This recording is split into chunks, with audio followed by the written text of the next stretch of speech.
Tilapia মাছের ঝোল ঝাল খেয়ে খেয়ে মুখে একেবারে চড়া পড়ে গেছে বন্ধুরা। তাই ভাবলাম আজ রেস্টুরেন্ট স্টাইলে ইউনিক কিছু একটা করা যাক।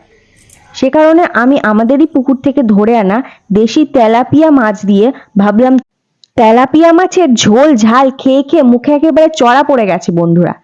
তাই ভাবলাম আজ রেস্টুরেন্ট স্টাইলে ইউনিক কিছু একটা করা যাক।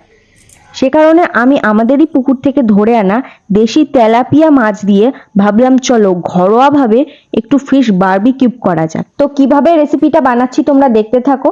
প্রথমে আমি মাছটাকে ভালো করে বেছে কুটে পরিষ্কার করে নিয়েছি। এরপর মাছের পেটের কাছে আর দুই সাইডে একটু করে কেটে নেব, যাতে মশলাগুলো খুব ভালোভাবে মাছের মধ্যে ঢুকে যায়। তো খুব সাবধানে কাটতে হবে এবং খেয়াল রাখতে হবে মাছের বড় কাঁটাটা যাতে কেটে না যায়।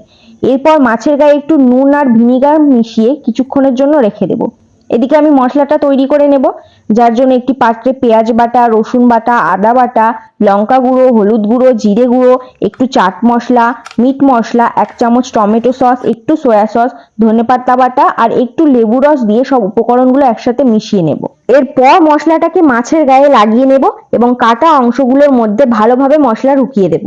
এখানে আমি কোনো রকম তেলের ব্যবহার করিনি। মাছটাকে ম্যারিনেট করার পর 1 ঘন্টার জন্য রেস্টে রেখে দেব এবং 1 ঘন্টা পর তেলের মধ্যে দিয়ে এটাকে ভালোভাবে উল্টে পাল্টে ফ্রাই করতে থাকবো এবং একটা ব্রাশের সাহায্যে যে মশলাটা তৈরি করেছিলাম সেই মশলাটাকে মাছের গায়ে এইভাবে লাগিয়ে দেব।